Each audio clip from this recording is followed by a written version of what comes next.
ಎಲ್ಲರಿಗೂ ನಮಸ್ಕಾರಗಳು. ಪ್ರಗತಿಪಥ ಪಾಠಶಾಲೆ ಯೂಟ್ಯೂಬ್ ಚಾನಲ್ಗೆ ಎಲ್ಲರಿಗೂ ಸ್ವಾಗತ. ಈ ಒಂದು ವಿಡಿಯೋದಲ್ಲಿ ಸುಮೇರು ಕನ್ನಡ 6ನೇ ತರಗತಿ ಭಾಗ 1 ಪಠ್ಯಪುಸ್ತಕದ ವಿಷಯಕ್ಕೆ ಸಂಬಂಧಿಸಿದಂತಹ ಅಭ್ಯಾಸದ ಪ್ರಶ್ನೋತ್ತರಗಳನ್ನು ಉತ್ತರಿಸಿ ನಾನು ವಿಡಿಯೋವನ್ನು ಮಾಡಿದ್ದೇನೆ. ಇದು ವಿದ್ಯಾರ್ಥಿಗಳಿಗೆ, ಶಿಕ್ಷಕರಿಗೆ, ಪೋಷಕರಿಗೆ ಈ ಒಂದು ವಿಡಿಯೋ ಉಪಯುಕ್ತವಾಗುತ್ತದೆ.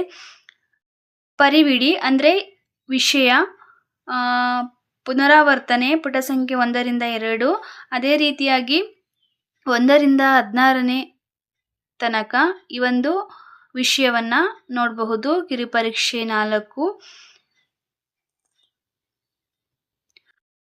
ಪುನರಾವರ್ತನೆ ಇಲ್ಲಿ ಅನುಕ್ರಮವಾಗಿ ಬರೆಯಿರಿ ಅಂತಂದರೆ ಇಲ್ಲಿ ತ್ರಿಭುಜದ ಒಂದು ಶೇಪಲ್ಲಿ ವರ್ಣಮಾಲೆಗಳನ್ನು ಅಂದರೆ ಸ್ವರಗಳನ್ನು ನಾವು ನೋಡಬಹುದು.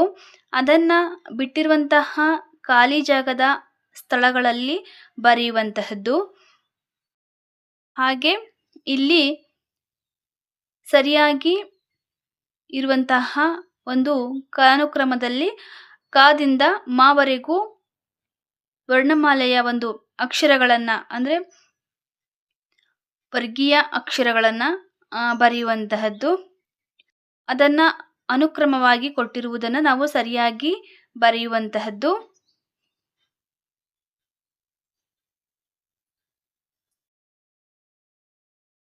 ಇದು ಕೂಡ ಹಾಗೆ ಅ ಆ ಇ ಈ ಉ ಊ ರು ಎ ಎ ಐ ಒ ಓ ಔ ಇದೇ ರೀತಿಯಾಗಿ ಕಾಲಾನುಕ್ರಮವಾಗಿ ಬರೆಯುವಂತಹದ್ದು. ಅದೇ ರೀತಿಯಾಗಿ ಅಕ್ಷರಗಳನ್ನು ನಾವು ಸರಿಯಾಗಿ ಆಯ್ದು ನಾವು ಕ್ರಮವಾಗಿ ಬರೆಯುವಂತಹದ್ದು.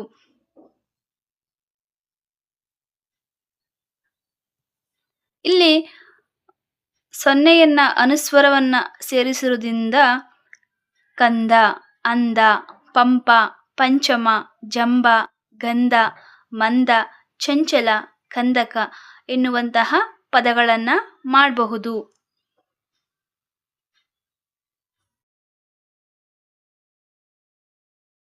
ಗುಣಿತಾಕ್ಷರಗಳು ಬಳ್ಳಿಗಳು ಅಂತಲೂ ಕೂಡ ಕರೆಯಲಾಗುತ್ತದೆ.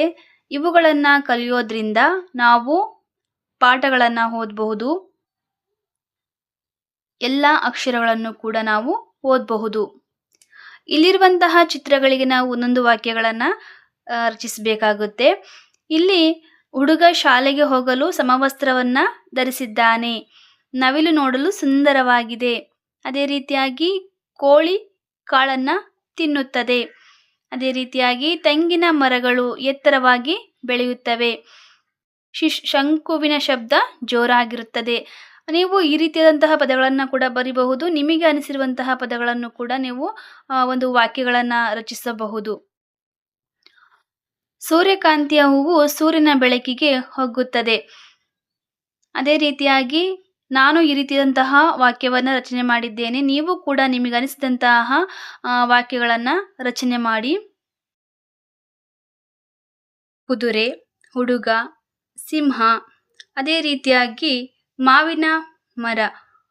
ಈ ಒಂದು ಚಿತ್ರಕ್ಕೆ ನಾವು ಸ್ವಂತ ವಾಕ್ಯವನ್ನು ಮಾವಿನ ಮರದಲ್ಲಿ ಮಾವಿನ ಹಣ್ಣು ಬಿಟ್ಟಿದೆ ಎನ್ನುವಂತಹ ಒಂದು ವಾಕ್ಯವನ್ನು ನಾನು ರಚನೆ ಮಾಡಿದ್ದೇನೆ. ನೀವು ನಿಮಗೆ ಸ್ವಂತ ಅನಿಸಿದಂತಹ ವಾಕ್ಯವನ್ನು, ಇಷ್ಟವಾದಂತಹ ವಾಕ್ಯವನ್ನು ರಚನೆ ಮಾಡಬಹುದು.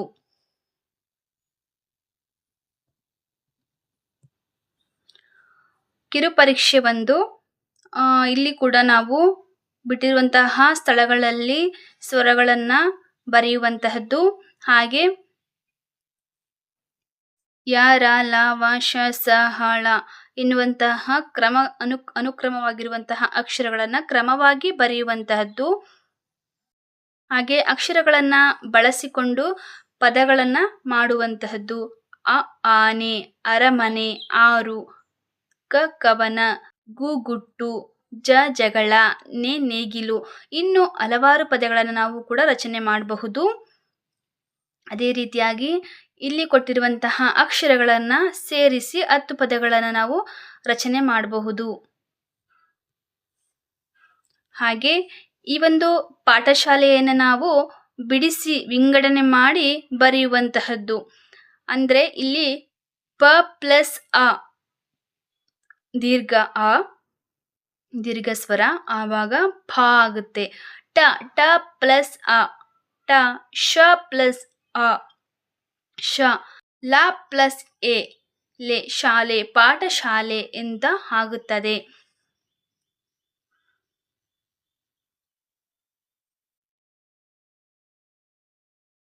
ಹಾಗೆ ಕೊಟ್ಟಿರುವಂತಹ ಮೊದಲ ಅಕ್ಷರಗಳನ್ನ ನಾವು ಇಂದ ಪದವನ್ನ ಮಾಡುವಂತಹದ್ದು ಮನೆ, ಹಾಗೆ ಮರ, ಹಾಗೆ ಮಗ, ಇನ್ನು ಹಲವಾರು ಪದಗಳನ್ನು ನಾವು ರಚಿಸಬಹುದು. ಹಾಗೆ ಈ ಎಲ್ಲ ಅಕ್ಷರಗಳಿಗೂ ಎಲ್ಲ ಒಂದು ಅಕ್ಷರಗಳಿಗೂ ಪದಗಳನ್ನ ಮಾಡುವಂತಹದ್ದು.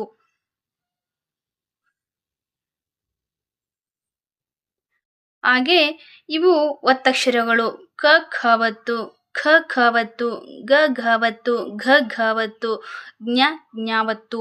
ಈ ಒತ್ತಕ್ಷರಗಳನ್ನು ನಾವು ನೋಡುವಂತಹದ್ದು. ಈ ಒತ್ತಕ್ಷರಗಳು ಬಹಳಷ್ಟು ಪ್ರಾಮುಖ್ಯತೆಯನ್ನ ಹೊಂದಿದೆ. ಈ ಒತ್ತಕ್ಷರಗಳನ್ನ ಮಕ್ಕಳು ಕಲಿಯಲೇಬೇಕು. ಅದೇ ರೀತಿಯಾಗಿ ಅಂಕಣದಲ್ಲಿ ಕೊಟ್ಟಿರುವಂತಹ ಅಕ್ಷರಗಳಿಗೆ ನಾವು ಪದಗಳನ್ನ ರಚನೆ ಮಾಡಿರುವಂತಹದ್ದು.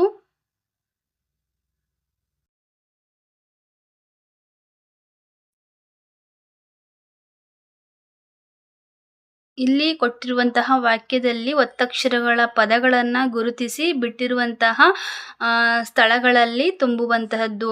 ಅಂದ್ರೆ ರಸ್ತೆಯ ಎಡಬದಿಯಲ್ಲಿ ನಡೆಯುವುದು ಸೂಕ್ತ ಅಂತ ಅಂದ್ರೆ ಇಲ್ಲಿ ರಸ್ತೆಯ ಅಂತ ಅಂದ್ರೆ ಇಲ್ಲಿ ಸಾಗೆ ತಾವತ್ತಕ್ಷರ ಇದೆ, ಇಲ್ಲಿ ಲಾಗೆ ಲಾವತ್ತಕ್ಷರ ಇದೆ, ಹಾಗೆ ಕಾಗೆ ಇಲ್ಲಿ ತಾವತ್ತಕ್ಷರ ಇದೆ. ಇದನ್ನ ನಾವು ಕೊಟ್ಟಿರುವಂತಹ ಖಾಲಿ ಸ್ಥಳದಲ್ಲಿ ಬರೆಯುವಂತಹದ್ದು.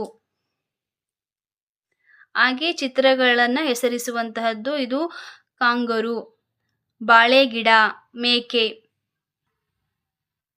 ಹಾಗೆ ಇಲ್ಲಿ ಕೊಟ್ಟಿರುವಂತಹ ಸಜಾತಿ ಮತ್ತು ವಿಜಾತಿ ಒತ್ತಕ್ಷರಗಳನ್ನ ನಾವು ವಿಂಗಡಿಸಿ ಬರೆಯುವಂತಹದ್ದು.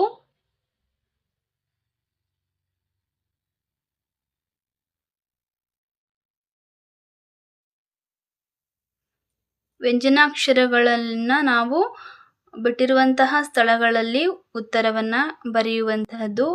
ವಿದ್ಯಾರ್ಥಿಗಳು ಇದಕ್ಕೆ ಉತ್ತರವನ್ನ ದುಂಡಾಗಿ ಬರೆಯಬೇಕು.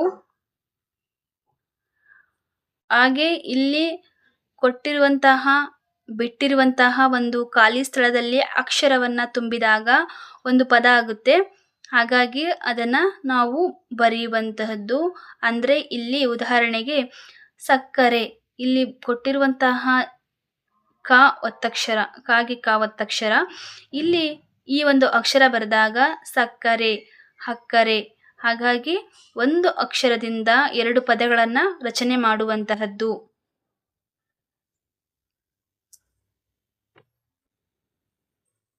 ಹಾಗೆ ಇಲ್ಲಿ ಅಕ್ಷರಗಳ ಒಂದು ಬಿಡಿಸಿ ಬರೆಯುವಂತಹ ಕ್ರಮ. ಕ ಪ್ಲಸ್ ಓ ಕೋ, ಗ ಪ್ಲಸ್ ಇ ಗಿ, ಲ ಪ್ಲಸ್ ಎ ಲೆ, ಕೋಗಿಲೆ ಅಂತ ನಾವು ಪದಗಳನ್ನ ರಚನೆ ಮಾಡುವಂತಹದ್ದು. ಈ ಚಿತ್ರವನ್ನ ನೋಡಿ ನಮಗೇನು ಅನಿಸುತ್ತೆ ಅಂತ ನಾವು ಬರೆಯುವಂತಹದ್ದು. ಅಂದ್ರೆ ಇಲ್ಲಿ ಪರಿಸರ ಸಂರಕ್ಷಣೆಗೋಸ್ಕರ ಗಿಡವನ್ನ ಬೆಳೆಸುತ್ತಿರುವಂತಹದ್ದು.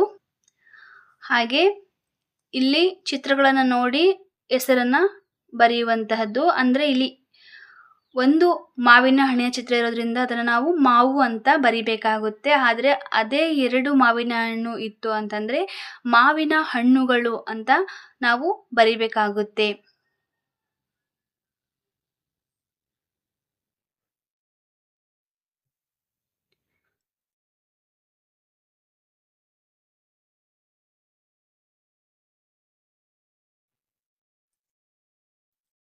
ಹಾಗೆ ಇಲ್ಲಿ ಗೆರೆ ಎಳೆದಿರುವಂತಹ ಪದಗಳನ್ನ ಬರೆಯುವಂತಹದ್ದು.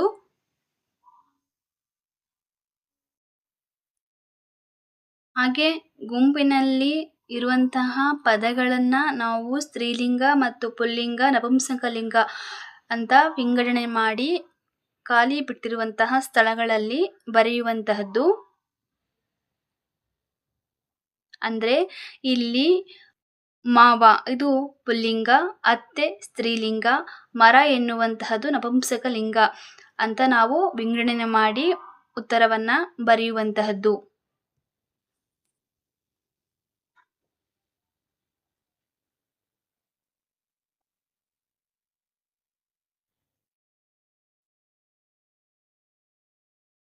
ಇಲ್ಲಿ ನಾವು ಅಕ್ಷರಗಳನ್ನ, ಪ್ರಮಾಣವನ್ನ ಹಾಗೂ ನಾವು ದಿಕ್ಕುಗಳನ್ನ ನಾವು ಅದರ ಬಗ್ಗೆ ಪರಿಚಯವನ್ನ ಮಾಡಿಕೊಳ್ಳೋಣ ಅನ್ನುವಂತಹ ಒಂದು ಅಭ್ಯಾಸದ ಒಂದು ಪ್ರಶ್ನೆಯಾಗಿರುತ್ತದೆ.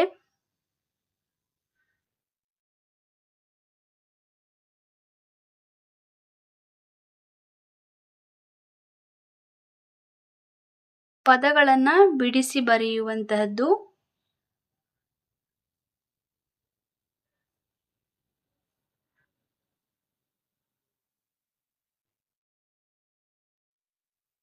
ಹಾಗೆ ಕೊಟ್ಟಿರುವಂತಹ ವಾಕ್ಯವನ್ನ ಅದೇ ರೀತಿಯಾಗಿ ಬರೆಯುವಂತಹದ್ದು.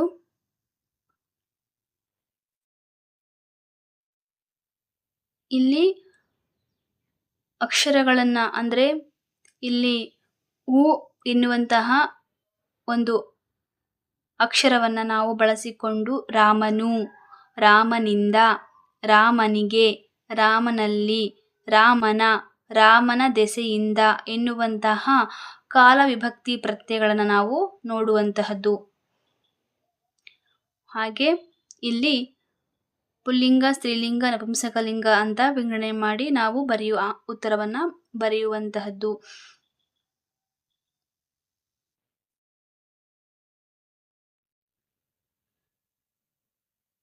ಇಲ್ಲಿರುವಂತಹ ಪ್ರತ್ಯಯಗಳನ್ನ ಗುರುತಿಸುವಂತಹದ್ದು.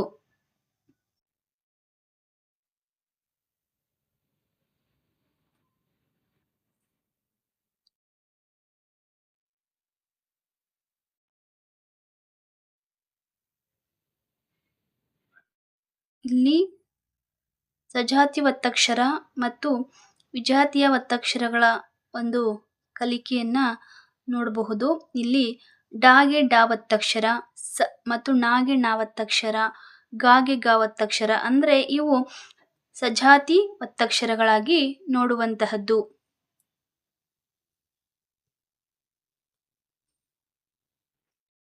ಇಲ್ಲಿ ನಾವು ಗುರುತಿಸುವಂತಹದ್ದು ಅಂದ್ರೆ ಮೇಲಿರುವಂತಹ ಚಿತ್ರಕ್ಕೂ ಕೆಳಗಿರುವ ಚಿತ್ರಕ್ಕೂ ಇರುವಂತಹ ವ್ಯತ್ಯಾಸವನ್ನ ಗುರುತಿಸುವಂತಹದ್ದು. ಅಂದ್ರೆ ಇಲ್ಲಿ ನಾವು ಸೂರ್ಯ ಆ ಒಂದು ಚಿತ್ರದಲ್ಲಿ ಇಲ್ಲ. ಹಾಗೆ ಪಕ್ಷಿಗಳು 5 ಪಕ್ಷಿಗಳಿದ್ವು, ಈಗ ಇಲ್ಲಿ 4 ಪಕ್ಷಿಗಳಿವೆ. ಹಾಗೆ ಇಲ್ಲಿ ಮೋಡ ಅಲ್ಲಿ 2 ಇತ್ತು, ಇಲ್ಲಿ 2 ಮೋಡ ಇದೆ. ಹಾಗೆ ಇಲ್ಲಿ ಒಂದು ಸಣ್ಣ ಗಿಡ ಇತ್ತು, ಇಲ್ಲಿ ಗಿಡ ಇಲ್ಲ ಅಂತ ನಾವು ಗುರುತಿಸುವಂತಹದ್ದು ಸರಳವಾಗಿದೆ. ಅದಕ್ಕೆ ಉತ್ತರವನ್ನ ನಾನು ಇಲ್ಲಿ ಬರೆದಿದ್ದೇನೆ ನೋಡಿ. ತತ್ಸಮ ತದ್ಭವ ಪದಗಳನ್ನ ಕಾರ್ಯ, ಕಜ್ಜ, ಚಂದ್ರ, ಚಂದಿರ, ವಿಜ್ಞಾನ, ಭಿನ್ನಾಣ, ನಿತ್ಯ, ನಿಚ್ಚ, ಒತ್ತಿಗೆ, ಪುಸ್ತಕ, ತ್ಯಾಗ, ತ್ಯಾಗ, ಸಿರಿ, ಶ್ರೀ, ಪದ್ಮ, ಪದುಮ, ಭಕ್ತಿ, ಭಕುತಿ, ವಿಧಿ, ಬಿಧಿ, ಸಜ್ಜೆ, ಸಜ್ಜುಗ, ತ್ಯಾಗ, ತ್ಯಾಗ, ಸೂರ್ಯ, ಸೂರ್ಯ, ಸರಸ್ವತಿ, ಸರಸತಿ ಎನ್ನುವಂತಹ ತತ್ಸಮ ತದ್ಭವವನ್ನ ಉತ್ತರಿಸಿರುವಂತಹದ್ದು. ಹಾಗೆ ಸಂತೆಯ ದೃಶ್ಯ, ಈ ಒಂದು ದೃಶ್ಯವನ್ನ ನಾವು ಒಂದು ವಾಕ್ಯಗಳಲ್ಲಿ ಬರೆಯುವಂತಹದ್ದು.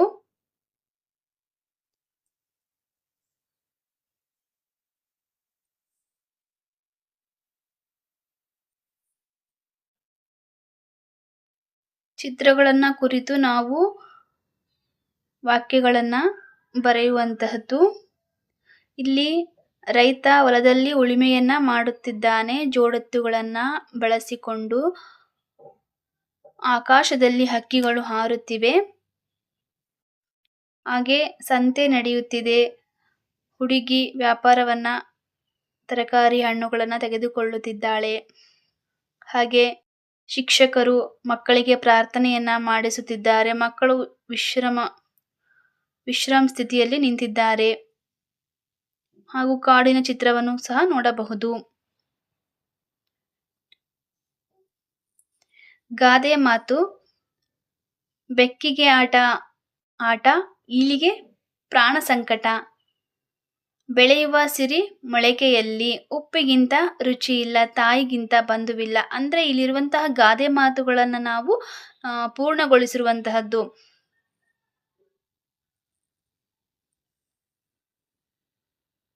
ಅಂದ್ರೆ ಇಲ್ಲಿ ಅತಿ ಆಸೆ ಗತಿಗೇಡು, ಆರೋಗ್ಯವೇ ಭಾಗ್ಯ, ಕೈ ಕೆಸರಾದರೆ ಬಾಯಿ ಮೊಸರು ಎನ್ನುವಂತಹ ನಾವು ಹಲವಾರು ಗಾದೆಗಳನ್ನು ನಾವು ನೋಡಬಹುದು. ಗಾದೆಗಳು ಜೀವನದ ಒಂದು ಭಾಗವಾಗಿ ನಾವು ಪರಿಗಣಿಸಬೇಕಾಗುತ್ತೆ. ಹಾಗೂ ನಾವು ತಿಳಿದಿರುವಂತಹ ಇನ್ನಷ್ಟು ಗಾದೆಗಳನ್ನ ಬರೆಯಿರಿ ಅಂತ ಹೇಳಿದ್ದಾರೆ. ನಾನು ನನಗೆ ಗೊತ್ತಿರುವಂತಹ ಗಾದೆಗಳನ್ನ ಬರೆದಿದ್ದೇನೆ. ನೀವು ನಿಮಗೆ ಗೊತ್ತಿರುವಂತಹ ಗಾದೆಗಳನ್ನು ಕೂಡ ಬರಿಬಹುದು. ಹಾಗೆ ಗಾದೆಗೆ ಹಲವಾರು ಅರ್ಥವನ್ನು ನಾವು ಕಂಡುಕೊಳ್ಬಹುದು. ಗಾದೆಯಿಂದ ಹಲವಾರು ಅರ್ಥಗಳನ್ನು ನಾವು ತಿಳಿಯೋದ್ರಿಂದ ಬಹಳಷ್ಟು ವಿಷಯ ಅಡಗಿರುತ್ತೆ. ಹಾಗೆ ಇಲ್ಲಿ ವಿಭಕ್ತಿ ಪದಗಳ ಒಂದು ವಿಭಕ್ತಿಯ ಪ್ರತ್ಯಯಗಳನ್ನ ನೋಡುವಂತಹದ್ದು. ಅಂದರೆ ರಮೇಶನು ಹೂ, ಪ್ರಥಮ ಹೂ, ಮನೆಯಲ್ಲಿ, ಅಲ್ಲಿ ಅಂದರೆ ಸಪ್ತಮಿ ಅಲ್ಲಿ, ಹಣ್ಣನ್ನು ಅನ್ನು, ದ್ವಿತೀಯ ಅನ್ನು, ಜೇಬಿನಿಂದ, ತೃತೀಯದಿಂದ ಇವುಗಳು ಕೂಡ ವಿದ್ಯಾರ್ಥಿಗಳಿಗೆ ಬಹಳಷ್ಟು ಪ್ರಾಮುಖ್ಯತೆಯನ್ನು ಹೊಂದಿರುವಂತಹ ವಿಷಯ ಆಗಿರುತ್ತೆ. ಹಾಗಾಗಿ ಇದನ್ನ ಸರಿಯಾಗಿ ಅರ್ಥ ಮಾಡ್ಕೊಳ್ಬೇಕು. ಹಾಗೆ ಕೊಟ್ಟಿರುವಂತಹ ಒಗಟು ಅಂದ್ರೆ ಇಲ್ಲಿ ಕೊಟ್ಟಿರುವಂತಹ ಒಂದು ವಾಕ್ಯದ ಒಂದು ಉತ್ತರ ನಾವು ಆ ಒಂದು ಪ್ರಶ್ನೆಯಲ್ಲೇ ಇರುತ್ತೆ. ಅದನ್ನ ನಾವು ಒಗಟು ಅಂತ ಹೇಳಲಾಗುತ್ತೆ. ಅಂದ್ರೆ ಇಲ್ಲಿ ಚಿಕ್ಕ ಮನೆಗೆ ಚಿನ್ನದ ಬೀಗ ಅಂದ್ರೆ ಇದು ಮೂಗುತಿ. ಅದೇ ರೀತಿಯಾಗಿ ಗಿರ ತಿರುಗುತ್ತೆ, ಸುಸ್ತಾಗಿ ಬೀಳುತ್ತೆ. ನೋಡು, ಇಲ್ಲಿ ವಾಕ್ಯದಲ್ಲಿಯೇ ಒಂದು ಪ್ರಶ್ನೆಯಲ್ಲಿಯೇ ಉತ್ತರ ಇರುತ್ತೆ. ಅದು ಏನಪ್ಪಾ ಅಂತ ನಾವು ಕಂಡುಕೊಳ್ಬೇಕು. ಅಂದ್ರೆ ಬುಗುರಿ ಅಂತ ಉತ್ತರವನ್ನ ನೇರವಾಗಿ ಹೇಳದೆ ನಾವು ಒಗಟೊಗಟಾಗಿ ಹೇಳುವಂತಹದನ್ನ ನಾವು ಒಗಟು ಅಂತ ಹೇಳಲಾಗುತ್ತದೆ. ಅದೇ ರೀತಿಯಾಗಿ ನಮಗೆ ಗೊತ್ತಿರುವಂತಹ ಒಗಟುಗಳನ್ನ ಬರಿಬಹುದು.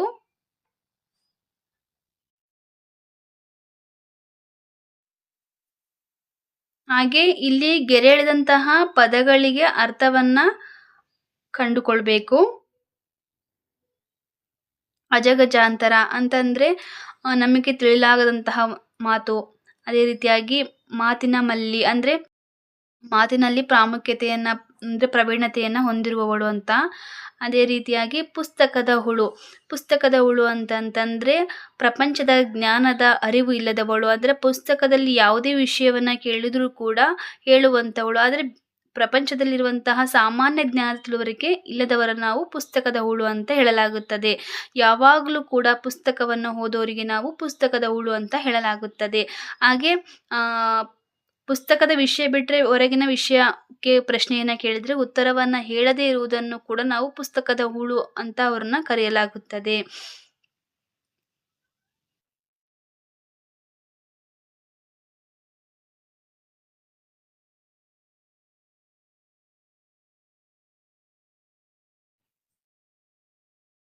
ಹಾಗೆ ಇಲ್ಲಿರುವಂತಹ ನುಡಿಗಟ್ಟು ಇವುಗಳನ್ನು ಕೂಡ ನಾವು ಅರ್ಥ ಮಾಡ್ಕೊಳ್ಬೇಕು.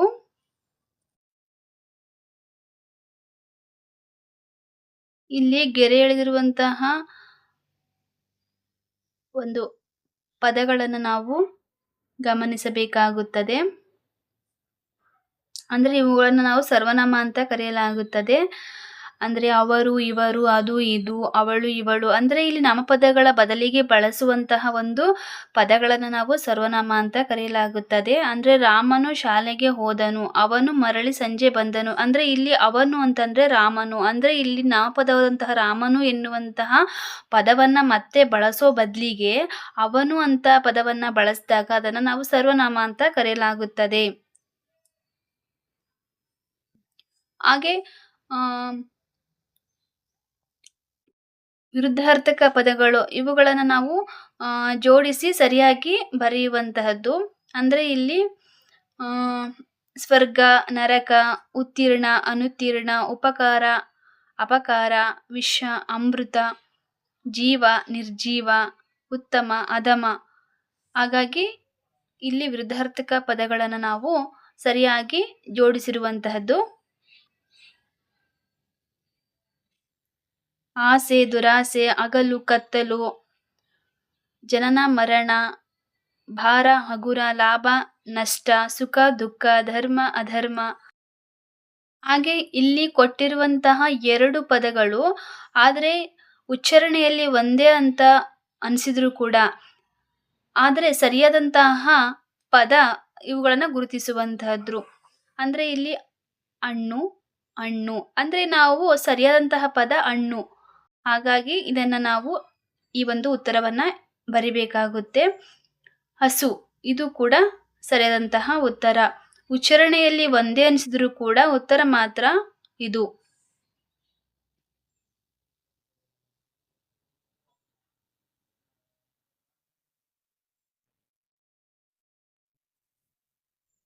ಹಾಗೆ ಕೊಟ್ಟಿರುವಂತಹ ಪದಗಳಿಗೆ ಸ್ವಂತ ವಾಕ್ಯವನ್ನ ಬರೆಯುವಂತಹದ್ದು. ಅನುಭವ, ಜೀವನದಲ್ಲಿ ಅನುಭವ ತುಂಬಾ ಮುಖ್ಯ ಅಂತ ಅನ್ನೋದು ಕೂಡ ಒಂದು ಸ್ವಂತ ವಾಕ್ಯ. ನೀವು ಕೂಡ ನಿಮಗನಿಸಿದಂತಹ ಸ್ವಂತ ವಾಕ್ಯವನ್ನ ರಚನೆ ಮಾಡಬಹುದು.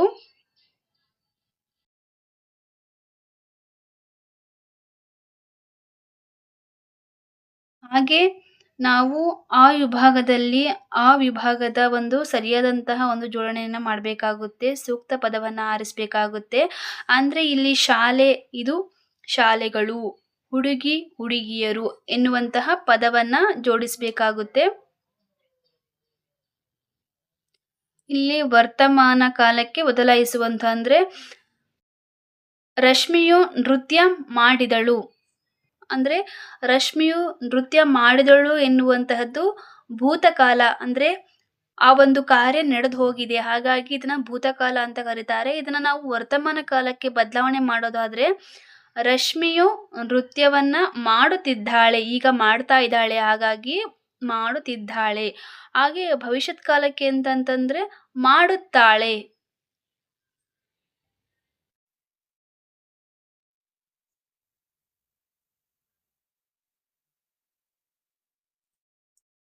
ಸ್ತ್ರೀಲಿಂಗ, ಪುಲ್ಲಿಂಗ, ನಪುಂಸಕಲಿಂಗ ಇವುಗಳನ್ನ ವಿಂಗಡಣೆ ಮಾಡಿ ಬರೆಯುವಂತಹದ್ದು. ರೂಢನಾಮ, ಅನ್ವರ್ಥಕನಾಮ, ಅಂಕಿತನಾಮ. ರೂಢನಾಮ ಅಂತಂದ್ರೆ ರೂಢಿಯಿಂದ ಕರೆಯುವಂತಹದ್ದು. ಪರ್ವತ, ಊರು, ಮನೆ ಈ ಒಂದು ಪದವನ್ನ ಈಗಲೂ ಕೂಡ ಅದೇ ಪದಗಳಿಂದ ನಾವು ಕರೆಯುತ್ತೇವೆ. ಹಾಗೆ ಅನ್ವರ್ಥಕನಾಮ ಅಂದ್ರೆ ಪರ್ವತಕ್ಕೆ ಇರುವಂತಹ ಒಂದು ಒಂದು ಒಂದು ಹೆಸರನ್ನು ನಾವು ಏನಂತೀವಿ, ಹಿಮಾಲಯ ಪರ್ವತ, ಇದು ಅಂಕಿತನಾಮ ಆಗುತ್ತೆ.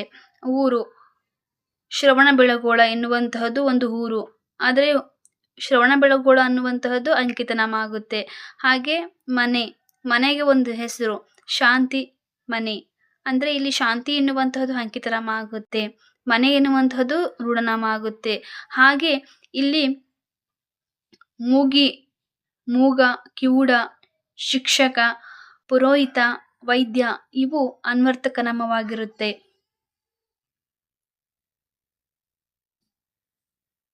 ಪದಗಳನ್ನ ಬಿಡಿಸಿ ಬರೆಯುವಂತಹದ್ದು. ಕಾಡಿನ ಪ್ಲಸ್ ಅಲ್ಲಿ, ಕಾಡಿನಲ್ಲಿ. ಮಾತು ಪ್ಲಸ್ ಇಲ್ಲ, ಮಾತಿಲ್ಲ. ಇಲ್ಲಿ ಕೊಟ್ಟಿರುವಂತಹ ವಾಕ್ಯಗಳಲ್ಲಿ ಸರ್ವನಾಮವನ್ನ ಸೇರಿಸಿ ಬರೆಯುವಂತಹದ್ದು. ಅಂದ್ರೆ ಉದಾಹರಣೆಗೆ ಇಲ್ಲಿ ಗುರುಗಳು ಶಾಲೆಗೆ ಹೊರಟರು, ಗುರುಗಳು ಒಂದು ಪುಸ್ತಕವನ್ನ ಹಿಡಿದಿದ್ದರು. ಅಂದ್ರೆ ಇಲ್ಲಿ ಗುರುಗಳು ಎನ್ನುವಂತಹ ಒಂದು ಪದಕ್ಕೆ ನಾವು ಸರ್ವನಾಮವನ್ನ ಸೇರಿಸಬೇಕು. ಅಂದ್ರೆ ಇಲ್ಲಿ ಗುರುಗಳು ಅನ್ನೋದಕ್ಕೆ ಗೌರವವಾಗಿ ನಾವು ಅವರು ಅಂತ ಇಲ್ಲಿ ಸೇರಿಸಿದಾಗ ಅವರು ಒಂದು ಪುಸ್ತಕವನ್ನ ಹಿಡಿದಿದ್ದರು ಅಂದ್ರೆ ಆ ಒಂದು ವಾಕ್ಯ ಪರಿಪೂರ್ಣವಾಗುತ್ತದೆ. ಅದೇ ರೀತಿಯಾಗಿ ವಿರುದ್ಧಾರ್ಥಕ ಪದ, ವಿರುದ್ಧಾರ್ಥಕ ಪದದಲ್ಲಿ ನಾವು ಹೊಗಳು, ತೆಗಳು, ಹಗುರ, ಭಾರ, ಅದೇ ರೀತಿಯಾಗಿ ಸರಿಯಾದಂತಹ ಪದವನ್ನ ಗುರುತಿಸುವಂತಹದ್ದು. ಸರಿಯಾದ ಪದವನ್ನ ವಿಂಗಡಿಸಿ ಬರೆಯುವಂತಹದ್ದು ಸಂಧಿ ಪದಗಳಂತ ಕರೀತಾರೆ ಇವನ್ನ.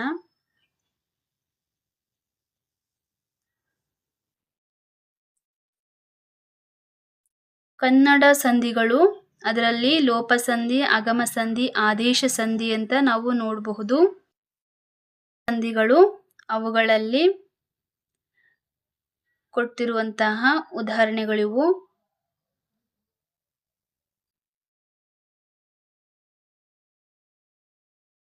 ಸಂಸ್ಕೃತ ಸಂಧಿಗಳಲ್ಲಿ ಸವರ್ಣ ದೀರ್ಘ ಸಂಧಿ, ಎಣ್ ಸಂಧಿ, ಗುಣ ಸಂಧಿ, ವೃದ್ಧಿ ಸಂಧಿ.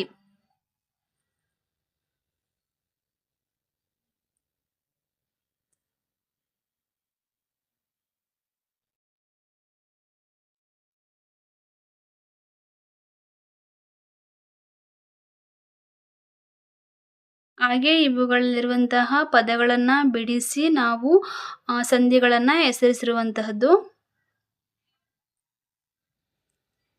ಪದಗಳು ಆಚೆ ಈಚೆ ಆಗಿರುವಂತಹದನ್ನು ನಾವು ಸರಿಯಾಗಿ ಜೋಡಿಸಿ ಒಂದು ವಾಕ್ಯವನ್ನು ಪರಿಪೂರ್ಣವಾಗಿ ಮಾಡುವಂತಹದ್ದು. ಅಂದರೆ ಇಲ್ಲಿ ಆಭರಣ ಮನುಷ್ಯನ ಗುಣಗಳೇ ಮಾನವೀಯ ಅಂದರೆ ಇದಕ್ಕೆ ಅರ್ಥನೇ ಇಲ್ಲ. ಇದನ್ನು ಸರಿಯಾಗಿ ಕ್ರಮವಾಗಿ ಜೋಡಿಸಿದಾಗ ಒಂದು ವಾಕ್ಯ ಆಗುತ್ತೆ. ಅಂದರೆ ಇಲ್ಲಿ ಮೊದಲನೇದಾಗಿ ಮಾನವೀಯ ಗುಣಗಳೇ ಮನುಷ್ಯನ ಆಭರಣ. ಈಗ ವಾಕ್ಯ ಒಂದು ಪರಿಪೂರ್ಣ ಆಗುತ್ತೆ ಹಾಗೂ ಅರ್ಥನೂ ಕೂಡ ಆಗುತ್ತೆ.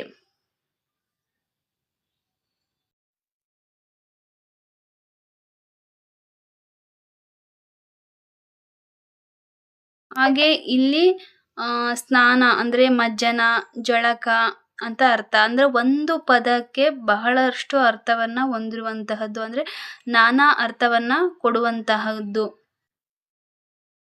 ಅಂದರೆ ಇಲ್ಲಿ ಕಣ್ಣು, ಇದಕ್ಕೆ ನೇತ್ರ ಅಂತ ಕರೀತಾರೆ, ಅಕ್ಷಿ ಅಂತ ಕರೀತಾರೆ, ನಯನ ಅಂತಲೂ ಕೂಡ ಕರೀತಾರೆ.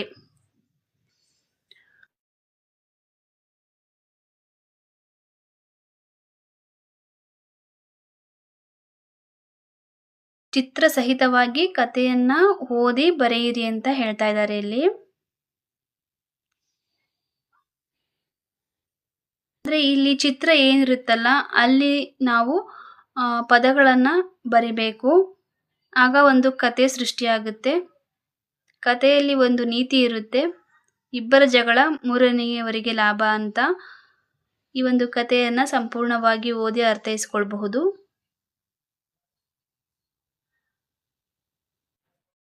ಈ ಒಂದು ಚಿತ್ರವನ್ನ ನೋಡಿ ನಾವು ಅದಕ್ಕೆ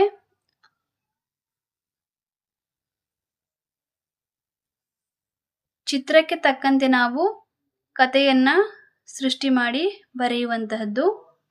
ಮಕ್ಕಳು ಆಟವಾಡಲು ಹೋದಾಗ ನೀರಿಗೆ ಬಿದ್ದ ಮಗುವನ್ನ ತಾಯಿ ಬಂದು ಪ್ರಾಣ ರಕ್ಷಣೆಯನ್ನ ಮಾಡುತ್ತಾಳೆ. ಅಂದರೆ ಮಕ್ಕಳು ನೀರಿನಲ್ಲಿ ಆಟವಾಡುವಾಗ ಹಿರಿಯರೊಂದಿಗೆ ಆಟವನ್ನ ಆಡಬೇಕು ಅಂತ ಸೂಚನೆ. ಹಾಗೆ ಇಲ್ಲಿ ಕೊಟ್ಟಿರುವಂತಹ ಪದಗಳನ್ನ ಸರಿಯಾಗಿ ಬಿಟ್ಟಂತಹ ಸ್ಥಳಗಳಿಗೆ ಸೇರಿಸಿದಾಗ ಒಂದು ಕತೆ ಸಂಪೂರ್ಣವಾಗುತ್ತೆ.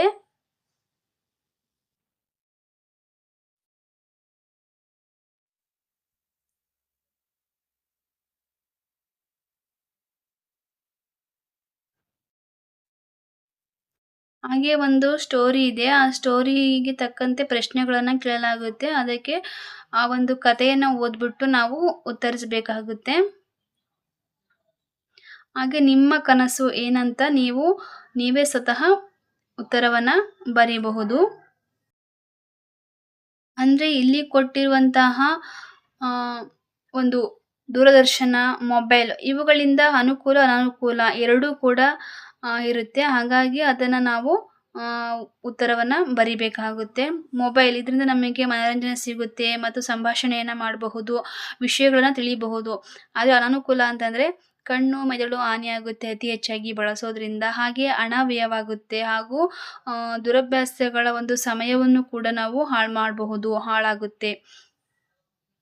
ಹಾಗೆ ಕೊಟ್ಟಿರುವ ಪದಗಳನ್ನು ಸರಿಯಾಗಿ ಜೋಡಿಸಿ ನಾವು ಒಂದು ವಾಕ್ಯಗಳನ್ನು ರಚನೆ ಮಾಡಬಹುದು. ಅಂದರೆ ಇಲ್ಲಿ ರೈತರು ತೋಟವನ್ನು ಅಗೆದರು. ಇಲ್ಲಿ ನಾವು ಸರಿಯಾಗಿ ಇಲ್ಲಿರುವಂತಹ ಪದಗಳನ್ನು ಸೇರಿಸಿ ಒಂದು ವಾಕ್ಯವನ್ನು ಮಾಡಬೇಕು.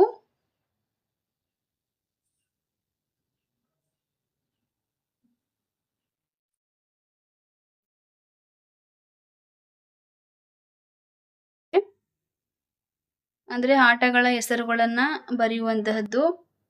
ಹಾಗೆ ಮಾದರಿಯಂತೆ ನಾವು ಬಳ್ಳಿಗಳನ್ನು ರಚನೆ ಮಾಡೋದು. ಅಂದರೆ ಕನಕ, ಅದೇ ರೀತಿಯಾಗಿ ಕವನ, ನಯನ, ನಗರ ಮತ್ತು ರಮಣ ಅಂತಂದರೆ ಕೊನೆಯ ಅಕ್ಷರದಿಂದ ಪ್ರಾರಂಭದ ಒಂದು ಪದವನ್ನು ಮಾಡುವಂತಹದ್ದು. ಒಗಟನ್ನು ಬಿಡಿಸಿ ಉತ್ತರವನ್ನು ಬರೆಯುವಂತಹದ್ದು. ಸ್ವಂತ ವಾಕ್ಯವನ್ನು ಮಾಡುವಂತಹದ್ದು ಪದಗಳಿಗೆ.